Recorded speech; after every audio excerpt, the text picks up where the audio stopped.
with no further ado, I'll introduce Josh.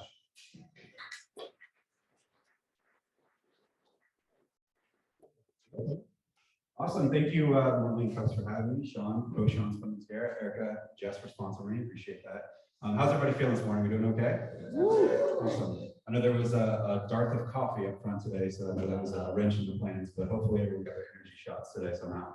So just to get a feel for everyone in the room, is anyone, so I feel like, first of all, marketing can have a negative association, right? So I'll just put that out there for one. So I'm gonna try to change your minds on that if you have any negative association with marketing. But I do want to get a feel. Does anyone know what performance marketing is, just generally? Sir, you want to? Yeah, you know what it is?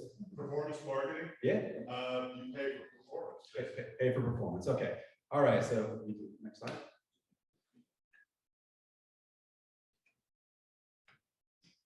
All right. So kind of in a nutshell, what we do. So Imagine Marketing helps drive new customers to D2C e-commerce source, so direct to consumer, on a performance basis through the use of third-party referral partners. This purchase journey is tracked through links, creatives, and coupon codes. So essentially all we're doing is we're driving new customers to these online stores.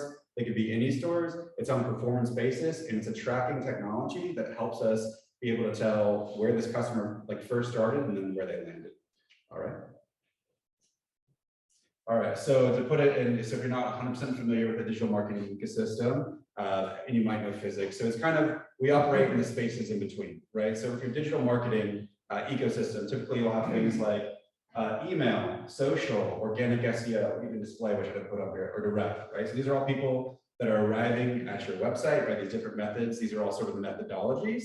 And so what we do is we sort of touch on the spaces that those are not directly influencing, and we can actually at times encompass those as well. So is there anyone in the room that specializes in email marketing, SEO, anything like that in here? Okay, over there, which is performance marketing. No one else? Okay.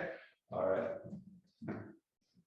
And again, if you're a Lion King fan or a Disney fan, so kind of the space wherever the light doesn't touch, that's kind of digital marketing, that's where we make our money, right? So we kind of make our money in the unknown, the referral partnerships, and where people aren't currently working. All right, so kind of how did I get here, right? How do I arrive here? So I started digital marketing about 5 or 6 years ago, but essentially the sort of post-purchase idea for me, which is the performance aspect of the business. It really started when I started working with a health and wellness company that was a startup, and I was managing a lot of these partners. But they had basically a drop shipping company that was reselling the products. So everyone has a drop shipping company in here or familiar with it? No. All right. So drop shipping essentially is basically a company will put up the products on their website. So Amazon used to be a drop shipping company before it was primarily, it did its own fulfillment, right? So Amazon would post other people's products, resell them, and then send those products out to the actual suppliers, and the suppliers would do it. Now Amazon fulfills its own products. They originally started like this. The advantage of this is you're already proving the sale. So instead of me as a marketing person coming by and trying to sell my pitch to you, all I'm doing is say, here's the sale, now just fulfill it.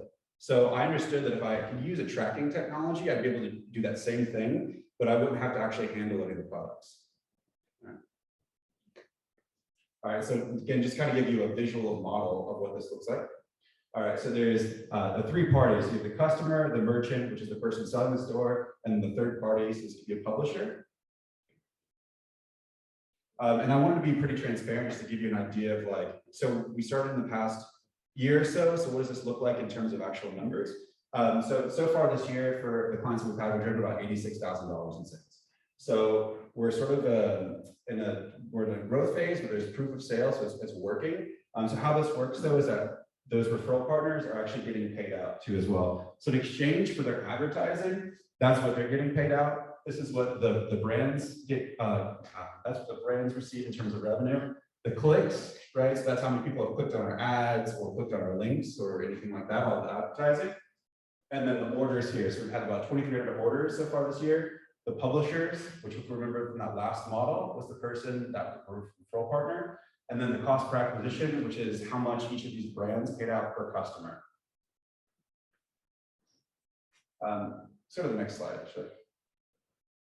All right, so this is kind of like tech heavy, or not tech heavy, digital marketing heavy stuff. So it seems like we're a little bit light in the room as far as the digital marketing stuff.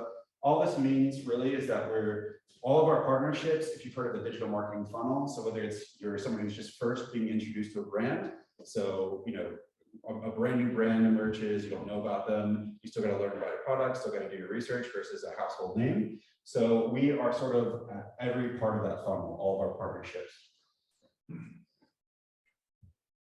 So it's sort of some advantages of what we do, right? So it's not a completely new industry. Other agencies are working on this, or more established. So what are our differentiators? So the performance based, right? So if we're working with direct to consumer stores, I can say to you like, hey, this is going performance based. There's not really much risk in that. Two is that the clients can invest in the program. So we do have tons of partnerships and campaign opportunities. But what happens is you're paying these big retainers to traditional agencies, is that a lot of times there's no budget left over to actually invest in the partnerships. So it makes it really difficult for us to get actually any meaningful work done. And the last, so it does allow for the natural ebbs and flows that happens in business. So very rarely do you see constant growth curves. So it allows us for this ebbs and flows where it's performance based. They don't have to fork out that big $5,000, $3,000, $7,000 retainer every month. We just say pay for performance. So when it's good, it's good. When it's bad, it's bad. And we can just kind of mirror that. And the last thing I touched on the paid performance. The last thing that I really like, a couple things, is sort of the model of my agency. So what it is basically, instead of the traditional W-2, I focus more on the W-9 specific or specialized contractors that work for me. So they have like expertise within the particular products that we're working. And also I can kind of like trim back their hours, give or take. So it's not their livelihood, but they have a lot more bandwidth to focus on our clients versus the traditional agencies, which will load, if you're in any sales position or anything like that, account management position, you can have 5, 7, 10 types of clients, so your bandwidth gets really stretched.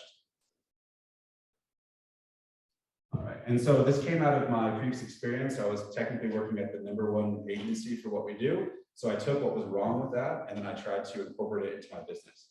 So there was a ton of there's client turnover, a lot of employee turnover, and a lot of times, even if we were successful with other clients, again, the agency retainer would basically say, I say, hey, here's an example, we're selling jewelry.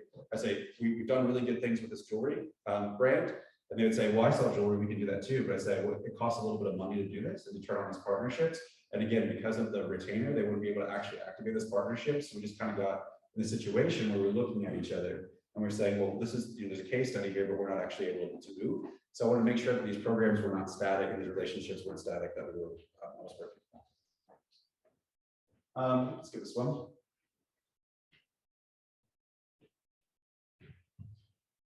All right, as far as there is a little bit of risk involved in my business, so I just wanted to touch on that a little bit. So even if you're not someone who is sort of savvy in the world that I'm working in, you at least may know business well enough to understand the potential, risks of operating business, or have seen it personally. So some of the things that are some of our greatest advantages are also our greatest weaknesses. So one being the rolling contract. So we do a 90-day trial and we do month to month. What happens is once we build something out really well for, we turn on campaigns and build things and build up the partnerships for a program, they can kind of bail on us, right? And then it can kind of coast on its own. So that's definitely a concern for ours. Wanting to renegotiate when the payments increase. So if we're sending new customers to a brand, we're continuing to scale the business. What can happen is that the monthly fees that they can pay us will go $1,000, $3,000, $5,000, $7,000. So understanding their tolerance for how much they want to pay us out is really important too. We can kind of wrap up here. More. All right, so and lastly, I want to touch on our needs. So I know this is going to be sort of the bulk of conversation. I know you're probably going to have a lot of questions because it seems like everyone's kind of new to the space.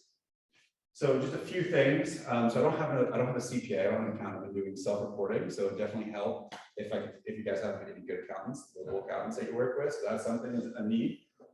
So the art of negotiation. I've been pro-balling a little bit and then sort of renegotiating at a later date. So if there's any masters of negotiation, I'd love to talk to you. And then as far as just business development, so these are all things that I've been doing right here. If you want to kind of look at this, I won't review all of them right now, but if you're really great at business development, and especially in the B2B space, I can definitely use some information there. I've been using sort of all these tools or these approaches. And then lastly, just in terms of the last two things are continuous professional development. So where have your sources of professional development been, and how have you gotten better at your job over time, especially if you do own a business? And the last thing is expanding your service offering. So if you had a core service offering that you've had, and then you've layered on other services throughout the time of your business, I'd love to learn more about that as well. All right.